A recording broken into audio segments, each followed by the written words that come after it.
It is the 31st of the 1st, 2026. The time is 22 minutes past 10 British. And as always, that means that there are a multitude of F1 centric threads at which we need to pull Lewis Hamilton back on top. The 8th is an inevitability now, surely. Some say we'll talk about Maximilian Verstappen's circumstance as well. Your boy had a tinfoil hat on and was leveraging all sorts of conspiracy theories. We have an answer now as to why Max Verstappen flew back to Monaco and was back yesterday. He was sick, pure and simple. Don't believe him. Well, we'll listen to his words. A couple of interviews during which you can hear the dude is struggling. So too, we'll talk about Aston Martin, all of the relevant threads. We'll talk about timings. We'll talk about reliability. We'll talk about what the guys and girls inside the paddock are saying on the back of 5 days worth of testing. Barcelona private is going to get techier than techie things. Max, John, Frank, TWL. I'm going to show you this in the first instance because I've been looking at these. These are the dates that you need to keep an eye out. The picks to click over the next 14 days. So look, next week you'll have Williams' livery launch. That will happen on February the 3rd. The week thereafter, February the 9th, it gets techie. February the 8th will be Cadillac. 9th and 9th will be McLaren and Aston Martin. Don't hold your breath for proper cars. I think if you're talking about proper cars, then you've seen as proper as they'll get over the course of testing. Those will be livery launches, mule cars again, and that opens the door again, doesn't it? F1 gatekeeping, do you know what I mean? We want fans to come in. We want to privatise the profits and socialise the losses. F1 needs to get out of its own way. I think. And by the way, here are the dates. Again, proper testing, Bahrain, February the 11th to 13th, February the 18th to the 28th. Listen, I'll tell you what, that testing sessions, they're going to get techie. Here are the narratives. Firstly, as far as Aston Martin, lastminute.com to this test. They were not struggling necessarily, but they were time-pressed. Logistical ineptitude, not necessarily because they can't read a clock, but because it's Adrian Newey and he's always demanding, pushing everything to the absolute limits at the altar of design philosophy, synchronicity. Adrian Newey, you know the drill. You heard Craig later on Sky Sports F1 talking about his colleagues. Some of the other engineering departments are saying that it's a gargantuan shift as far as the working culture. Adrian Newey demands everything. If past his prologue, you will recall over at Red Bull, he packaged the gearbox so tightly to leverage and weaponize some god-tier sexy airflow. The gearbox pods obviously did not like that, but that's what it's like to work with Adrian Newey. And I say all of that only to say this. It will get techie. They will have, some say that they're overweight going into the next test proper. Some say that Honda Power Unit is overweight too and underpowered. Some say that they would have been just focusing on reliability as versus upside and performance. Some say, especially Spanish Fernando Alonso fans, that the delta that they will gain between now and the third test will be the biggest on the grid. Some say. Let me show you about this Max Verstappen chap. It's going to get techie. In fact, before we get onto that, let me talk about Aston Martin. I would get some pictures up, but again, this is too techier than techie things. Here's what they're saying about the Aston Martin. First, you want to remember that the front nose, it's bulbous. In the second instance, you want to remember the actuator. Is it hydraulic like the other teams? Or has Adrian Newey done something sexy and leveraged something that's electric with a view to save weight? You want to talk about the side pods reminiscent of RB21 settings. So too, you want to talk about the ambitious suspension setup both at the front and the rear, about which nobody really knows that much. So too, you got to talk about the bloody horns reminiscent of the McLaren back in the late 90s. I tell you what, that is nothing if not an Adrian Newey car. Max, you're a legend. Let me show you about Max Verstappen though. Techier than techie things over at Aston Martin. There's been a lot of conversation over the past, let's say 24, 48 hours about Max Verstappen and Red Bull power trains. Here's what you know. Max Verstappen flew home. He flew home Wednesday night. And some were saying that that was indicative of something more insidious, that Max wasn't dialed in, not too happy with the car.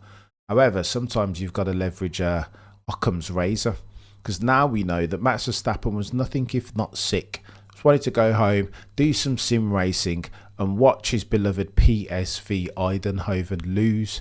By the way, let me show you this. This is Max Verstappen talking about his current situation. In 2026? Ill. I'm a bit sick, so Well, I hope you I'll feel better at the start of the season. feel better soon. Thanks, Max. In 2026? Ill. Oh, Max Verstappen. Fair play to him. That feels like something of a flu game. Michael Jordan, the fact that he came back and got in bloody 60-something laps, if I recall correctly, all the while being sick. Cam, what's the gap between the slower and the fastest in past seasons? AM is 4.5 seconds slower than Hamilton's best GP2 engine. Again, friction potentially GP2 engine. If the car is slow, it will be because of Honda.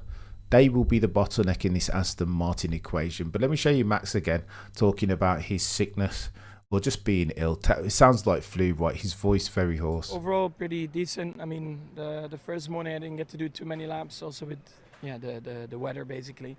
But today was good. I did a lot of laps. We learned a lot. Still a lot of things that we want to look into and do better, but that's normal, I guess. And in general, for us, with the new engine, to do the amount of laps that we did is very nice, and it's a good start for us. So, positive, but it's still very early days. Overall. So, to that point, you heard Dr. Robs talking about the targets that Red Bull had set themselves as far as the powertrain, and that they'd exceeded them over the course of the 3 days at Barcelona. I think that's positive news. However, this is a zero-sum game. There will be only one fastest car, and the problem for Max is that as of the time of writing, that looks like Mercedes. Everybody, every man and their dog is saying that they're the god-tieriest ones. McLaren, on the back of following them for 3 days, said, you know what, they look like they have the whip and the advantage, and not just because of the power unit. It looks like they've built themselves a very sexy aerodynamic beast, and therein lies the problem. Have they leveraged and weaponized for the compression ratio tick? Of course they have. 18-1 whilst it's out on track. Have they leveraged for some sexy aero tick? Have they taken advantage of the front wing innovation, connecting the nose to the second plane instead of the third tick? It feels like there is nothing that they're missing. They're batting 1,000 on Mercedes as far as the innovative opportunities that were available to them, and that's where it gets techier than techie things. Let me show you this. Here are the times. These are the last day times, of course, and Lewis Hamilton, bloody Nora, who knew? 1:16.348. Now, let me rein everybody's neck back in for a second. Of course, if it's testing, this is due diligence settings. You want to maximize the amount of data that you capture and can analyze. Therefore, so currency is in not necessarily the quickness with which you complete your laps, but the number of laps that you complete. However, if we are F1 barbershop talking, that, ladies and gentlemen, is chaos. Absolutely chaos. Of course, you've got to contextualize it for the fact that the climbs were warmer, that day 5 was the warmest day of the 5, and Lewis Hamilton would have put on a cheeky set of soft tyres. Can we say that Ferrari have a car that's quicker than Mercedes? I think that would be reachy. But can we talk about Lewis Hamilton in that car and its handling dynamic? Well, we can, but he did as well. Roll the clip. A lot less downforce than previous years. The car generation is actually a little bit more fun to drive. It's oversteery and snappy and sliding, but it's a little bit easier to catch, and I would definitely say more enjoyable. But I have a lot less. Oh, the humanity. What's going on here? Lewis Hamilton enjoying his racing, enjoying the way that the car handles. Saying, okay, so it's a little bit slippy and slidey. You know what I mean? A bit oversteery, but critically, Lewis says, it's easier to catch. Max, Lewis Hamilton is smiling. What are we doing here? It is a brand new day. The sun has come out behind the F1 glass. That is, I could not believe it. Or maybe Lewis Hamilton the 8th, but who knows? Listen, it sounds reachy. It feels reachy. I tell you what, I think is more likely that Mercedes have built the quickest car, and that Ferrari might be up there competing for races on occasion. But seeing Lewis Hamilton with a smile on his face, lest we forget the doom and gloom of last year. Oh, I can't qualify. I'm not fast enough. I'm the bottleneck. It's like, bloody no. I too like a happy Lewis Hamilton, Max. I'm not going to lie. It puts a smile on my face to see Lewis Hamilton back, potentially. No normalising to be done. for testing. Do you know what I mean? Forget about the different programs that people are running. Forget about the fact that we shouldn't be investing in times. Lewis Hamilton is back. The channel will pop if Lewis does well. All them trolls. They'll come for me, won't they? They will come for me. All this chat, Cameron. Father Time is undefeated, undisputed. Pound for pound, never lost the round, blah, blah, blah. No, they'll come for me, but I'll be ready. Do you know what I mean? I'm not taking back any of that talk because I think it's still true. I think Lewis Hamilton has himself an uphill climb. The steepness of the gradient, again, is material. Back behind Charles, yeah, Mr. Tweaks again. This is where it gets techier than techie things. I too would love to see myself a bit of 2021. TWM getting happy again. Oof. I remember Lewis was happy. Yeah, he's a good shout. Past his prologue silence. Not the first time that Lewis has been happy, only to undergo a nightmare shortly there afterwards. But I was listening to the race and those guys were reminding me of the fact that Lewis Hamilton was very happy going into the Chinese Sprint Grand Prix. Here's my supposition. And you can take this one to the bank. If Lewis is happy, then you'll see some god-tier performances out of him. But it's not 2018 again. There are too many killers out on track. Mention no names. Max, Charles Leclerc, alongside whom he will rate. Like, what are we, mate? The landscape, the competitive landscape for Sir Lewis is very different as versus a couple of years ago. And so you've got to treat it as such. This is not 2018. No worries if they come for me. Daniel, they'll mate. I don't even think Core LH watched the channel. You know what I mean? Too much truth. It burns the retinas of abbots of unreason. How can you be a Lewis and a Max fan, Cameron? You're breaking the space-time continuum. That's not acceptable. Of course, by our reckoning, no. You plough your own F1 fan furrow. Yeah, no, we won't stand for that. Let me show you this as well. Speaking of times, those were the times final day. 16.348 from Sir Lewis Hamilton. Oh, the humanity. Looks good, eh? Looks good. A rising Lewis Hamilton tide floats or F1 boats. Some say, Kinnar, you're a legend. We need some cars on track. This season is going to be fire. I do not disagree. 702. I think you might be onto something, mate. It's going to get techie. Go on, let me show you this then. Those are the times, and Lewis Hamilton fans quite rightly got happy at that. I mean, any cause for optimism is very welcome though. Let me show you this as well. This is probably the most important. Again, this is a little bit techie. You'll love F1. You can be a fan of good Silent Hour. You can be a fan of whoever you want to be. Don't let anybody tell you. Do you know what I mean? This is what I feel like F1 as a sports franchise, and you're very kind, Canelo. I appreciate you.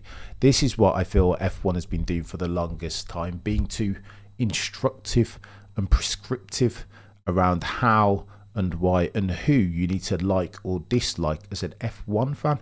No, I shan't do it. I won't bend the knee to their prescription. I don't listen to imperatives. Nobody should. You like who you want to like. Define likability. Some people love themselves Michael Schumacher between 2000 and 2004. I did not. Like, I still held the 1994 Adelaide grudge. Nobody couldn't tell me any different. Surely this is what it is to be a sports fan. And F1 needs to open up its arms to all different types, colours and creeds, persuasions of F1 fan, surely. If indeed it wants to continue growing into growth markets, mention no names, the United States of America, North Asia, et al. Surely this is the modus operandi going into 2026. Let me show you about some laps. So again, remember, testing is all about not necessarily the quick S laps, because you've got to normalize for programs. So there's too many variables, unknown variables, engine modes. What were the ambient and track temps when they'd set those lap times? Do you know what I mean? What were the fuel loads? Were they trying? Were they pushing? Was the mistake made over the lap? And you would need to normalize for each and every single one of those variables to get a proper read on which one of those teams are quickest. However, most insiders in the paddock are like, well, Tell you what, if there's one thing that we can take away from the 5 days, the Mercedes have themselves a package. It's reliable, out the box, 200 kilometers even before Barcelona on their filming day. They have themselves a decent car, and it's not just the power unit, it is design synchronicity. It's the gearbox. They've done everything that they said that they were going to do in 2022, excuse me, with the W13. Built everything in harmony, holistically, just like Adrian Newey prescribes in his How to Build a Car book. And that means that they top your list. 500 laps total, easy. Not any smoke coming out the back. No Mercedes AMG F1 car part out on track. That is not bad from Mercedes. And so too, it looked easy. Do you remember last time?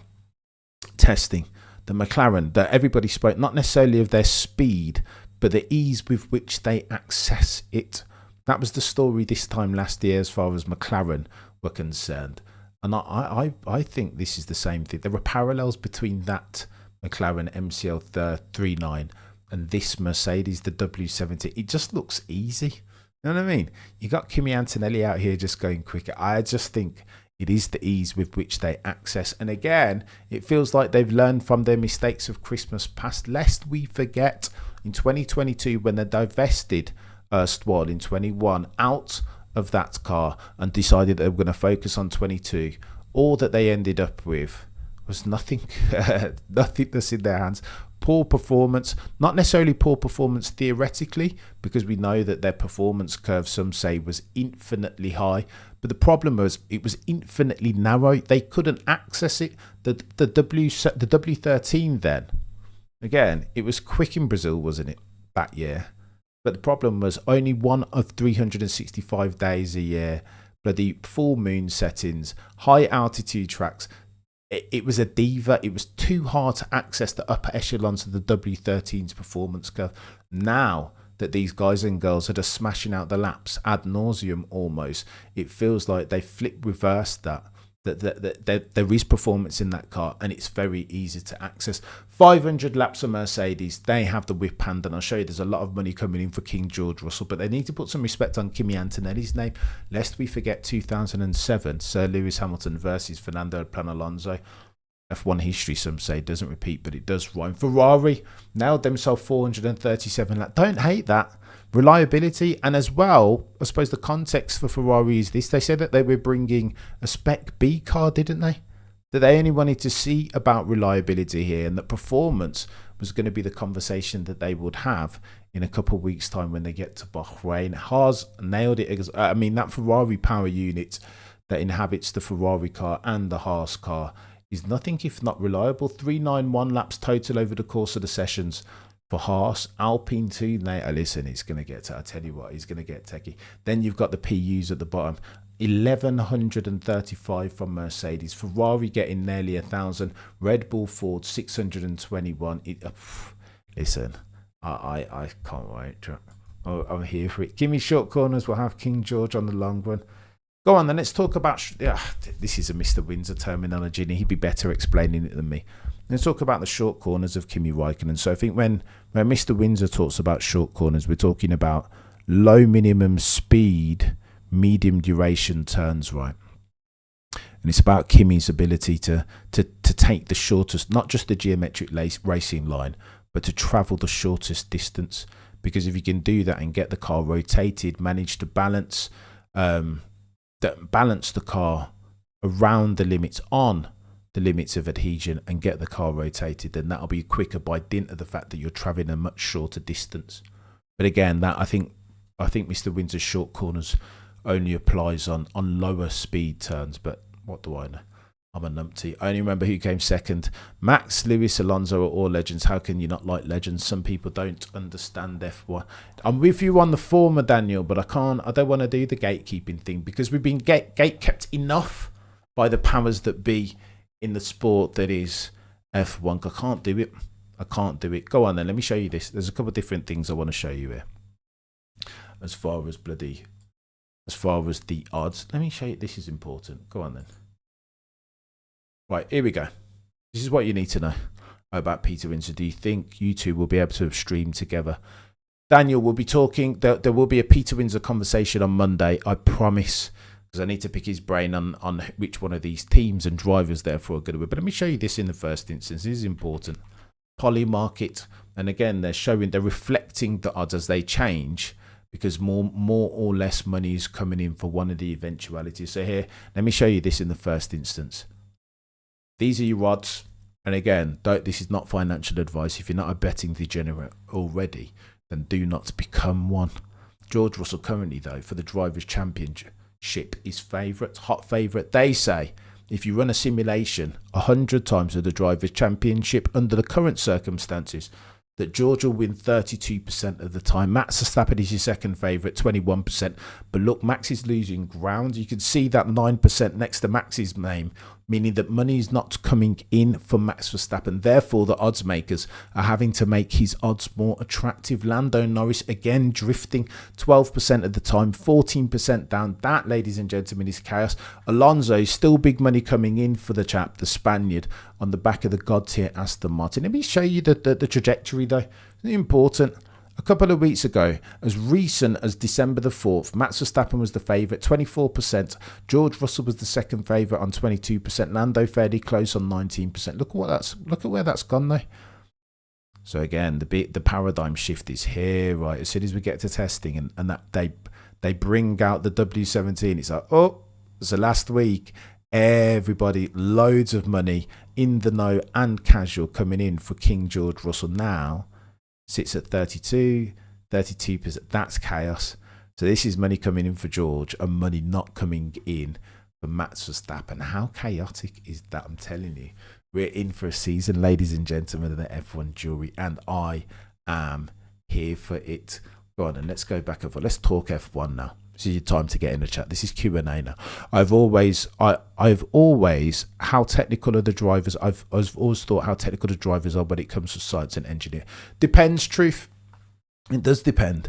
I think the likes of an Alonso and Nico Rosberg, they always said that they're super technical as far as their. Do you remember Nico Rosberg and Lewis? There was a time when they were both out and they had to reset the bloody engine using the steering. And there was like a procedure that they had to remember, and Nico just had it. He knew it off the top of the dome. So some drivers are more technical than others, but like at Lewis Hamilton in his prime, did he even need to be technical? It was too fast. This is like a sledgehammer of an F1 driver who's just so bloody fast that so rare were the opportunities that he needed to know or do anything else. It was just like he was a leviathan, like a behemoth of an F1 driver, right? So I think they're technical to different extents. I think Alonso's quite technical. I think Alonso's more. I think Alonso's gift is more his racecraft and his devilment. Like he's just a wily like I mean, you've seen Alonso clearing the track, getting ready for his grid position at Austria. Like he's just. I remember speaking to engineers way back in the day. I wanted to know who the best driver was as a young whippersnapper of an F1 fan, and they all told me that Alonso's just it's like a calculator for a brain. Like he knows everything in real time, the strats, the plan A, plan B, plan C, plan Z. Like he just knows all the different permutations, and he's working out. He's one of the drivers who'll be looking at the screen to see what's going on behind him, and he'll like Max Verstappen did a couple of years ago. Do you remember he could hear the engine tone or the engine note, and knew from it that it was the McLaren that had gone into it. Like there are a couple Donnies on there that are more. It's more racecraft that I'm speaking to than technical. Can explain corners and driving styles and approaches. Cameron CC, he was on red flag. Max, I don't think that's going to happen anytime soon. Anybody that talks negative, Mr. Windsor, bless him, has done so much for the channel. Anybody that talks negatively about Mr. Windsor, I can't collab with Max. I can't. I would talk more about that, Max, but you guys would think I'm a bit of a douchebag. I can only that's all that I'll say on that, Max. If you go against Mr. Windsor, I can't stand with you. And there's something to be said. To be fair, if I'm talking about Mr. Windsor, you'll see on there that he's I have to remind Peter sometimes that he's Peter Windsor. Do you know what I mean? Yeah, Max, I can't. I have to remind Peter sometimes that he is the A side, that he is Mr. Windsor, that he's a world championship winning Formula One manager, that he can speak to the Sir Frank Williams crash because he was in the bloody car. You have to put some respect on Peter Windsor's name, and anybody, Max, that we speak to that chooses not to do that wants to speak about Mr. Windsor in a way that's less than disparaging.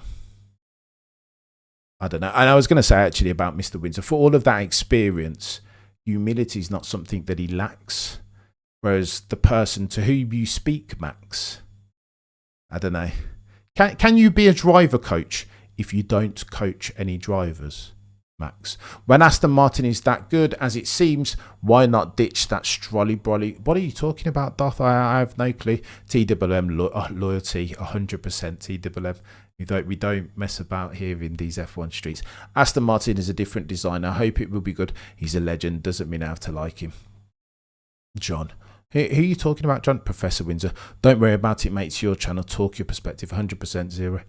In the middle of London. Cameron says, he's old but sharp as attack and articulate like no other to be able to explain technicalities like short verses. He's not bad, Mr. Windsor, I'm telling you.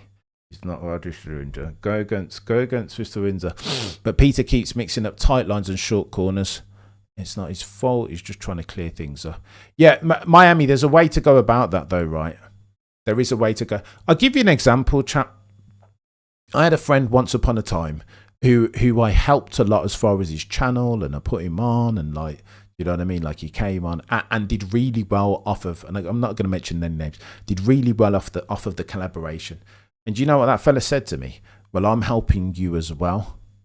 And I could see already that my friend's ego was bigger than his competence.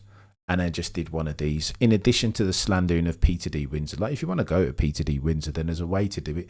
I disagree with Peter all the time, but in a way that's respectful, because I understand that I'm the B-side in that equation. Yep, 100%. Peter is the GOAT. There's a humility that needs to come with that interaction. Like, I'll disagree with Peter every single day of the week, but there's a humility that I've got to approach that with, lest I wish to be deemed an abbot of unreason and or a douchebag. So you can disagree all you want to, but there's a way to go about it. Unless you wish to be deemed a douchebag, and I don't want to do that. Peter is great. People only consider him as part of Williams during 89 to 90. He was some kind of unofficial team principal of Brabham. Keep it the good work. I appreciate you, Sebastian. You're a legend. Oh, ditching Lance Stroll. Just tell a podcast of one. Brad says,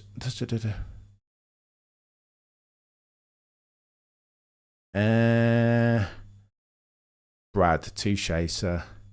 Touche. I don't want to talk about it too much because again, you guys will think about it.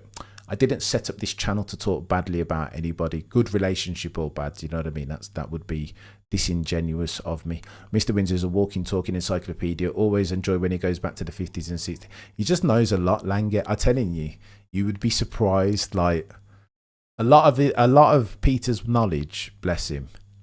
He just doesn't have. There's not enough time to extract some of those bloody. I tell you what, go on then. If we're doing a Peter Windsor loving, there's a time when we were talking about something. This was like a tangent to the conversation. We weren't talking about Senna. I think we were talking about a driver's attention to detail to understand like the contours and track walks and all this stuff. And Peter just threw in there, yeah, no, it's like the time cam when Senna was talking me through Macau and like the detail that he like turned 6 and he what when Senna was advising you how to drive Macau. No chance. Tick short, you will never see it, chap. Different levels, do you know what I mean? One's on the come up, doing fairly well, so I hear, but a bit of a but lacks for humility, and the other is Peter D. Windsor. Cam, do you watch WRC? What? So I don't watch it, Prost. I'm a F1 specialist, sadly, so I don't have time. Lenny should try not to win the arguments every time. Try to come to an understanding. Yep, it's a different. So go on then. Let me tell you, there were different horizontals in this game.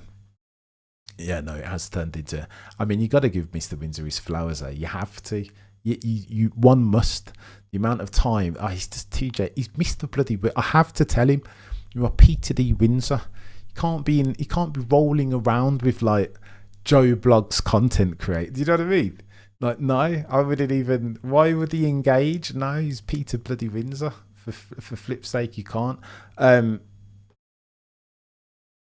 Should tell Lenny not to win arguments. So go on then. There were different conversations that we're going to have in 2026. And Lenny will be a big part of the channel, and me and Lenny will argue. This is what I feel that we're lacking. Yap, it's a good question, and I don't disagree with it necessarily. But here's the problem, Yap. Growing up, I've always watched sports debates. It's Stephen A. Smith and it's Skip, and they're arguing and going back and forth on Manny Pacquiao and bloody Floyd and Tom Brady, all this other stuff. So it's a very different conversation that I have with Lenny as versus with Shez and Baxter on the shakedown as versus Peter Windsor, right? But I think there's a I'm giving away all the John. I disagree, chap. I disagree, mate. I'm gutted that I even, you know what, I'm not even going to get into it. I have buyer's remorse. If you lack for humility, then no, I have massive buyer's remorse. I don't like. You know what? Let me not even. You guys have made me lose my train of thought here. Lenny will be a big part of the channel because we're going to argue. It's going to be sports debate central. It can't be consensus every time. Sometimes you got to get in the weeds. It will be a very different conversation as far as its look and feel. Peter is the GOAT, but lower lap really speaks sense as well. Tick Shorts, listen, if you're a driver's coach, then what drivers do you coach, mate? That's the only question that I'd ask. And I just don't like people that lack for humility. That's my only thing. So, yeah, fair play to. Doctor, how very dare you, zero DRS. Dr. Robs. See, this is the problem. Dr. Robs is a different. Did you hear Dr. Robs yesterday? Look, there are levels, right? Like if I don't know, if I was to get on Nico Rosberg and he's telling me about like the nuance of an apex and you know what I mean, a slipstream and a switchback and whatever, it comes from a position of experience, you know. Like there is inbuilt knowledge by dint of the length and breadth of Nico Rosberg's experience. So I'll defer to a Nico Rosberg as I will defer to a Peter Windsor who's been watching F1 cars out on track ever since the 60s. Dr. Obbs, are you having a laugh? Don't compare him to any of these other F1 content creator muggles who have been put on game, by the way. And do you know what I mean? Massive leg ups. No, don't. Dr. Obbs is a different level. Did you hit? It's the no. You can pick at that the person to whom you guys are speaking. I remember them telling me that if we're talking about expertise towards the end of 2024, 25 even, I remember them saying that Lando Norris was going to win the championship. Not that, I mean, my crystal ball is as murky as the next person's, right? But if you are an expert, then you know what I mean. Dr. Obbs is great. He has a good style of explaining things without being arrogant. He's a different level, Daniel. I'm going to have to get him on more often. Unbelievable settings from Dr. Obbs yesterday. I was like, it wasn't my best interview because I struggled ever so slightly. I was lost in the bloody breadth and depth of the chap's knowledge. Legendary, proper legendary. But yeah, no, if you're predicting that the Max is going to lose to Lando pre-Brazil 2024, then it's like how good, how much of an expert can you be? That's the only question that I'd ask. You guys have been legends. Want to follow Dr. Ross because of technicality, but he's too biased. Is he biased? No, it's zero DRS. No, I think Dr. Robbs has connections. If I'm going to be precise with my language, Dr. Robbs has Red Bull connections. Is he biased though? I don't think he. I don't. That's not a trait that Dr. Robbs has exhibited in my experience talking to him. He's a legend. Friction, go and have a look at the video yesterday, and all of Dr. Robbs's particulars are in the description. He's a different. There's not if you're talking like technical stuff, like proper. If you want to talk about fluid mechanics and aero, if you want to get specific, very techie about the cars and the side pods and what the bloody nose is doing and why Aston Martin has got a bulbous nose and how that could lead to upside on track. different levels. There's only one goat, and he's now being detained. Langate, he's not bad. He's not bad, that chap. No, Friction, definitely going. I would encourage you to go and check out if you like that sort of stuff, as I think you guys do. Like you'll appreciate Dr. Robs is different. Now, I've got to get him onto YouTube more often. Now there's a guy that I should be putting on properly, because again, he doesn't lack for humility and he's a really, really good guy, and he doesn't slander nor disparage legends like Peter D. Windsor. Thanks F1, because you're a legend. John, I'm going to run. You guys have been legends each and every single time. We got a bit techie there, but I've got to set some things straight. I'll talk more on a Discord maybe tomorrow. I'll go into depth, but I don't want to disparage anyone, even if I don't have good relationships with them anymore and think that they're douchebags on this channel, because it's a bit techie. No, it wouldn't be a good look. No, not planning to go to any races, because we'll be streaming them all here. But Dantam, we'll be streaming them. Daniel, you're a legend. You guys are legends. Back again, like Hackenen at 8 p.m. this afternoon. Between now and then, you guys have been legends. I appreciate each and every single one of you, to the moon and back.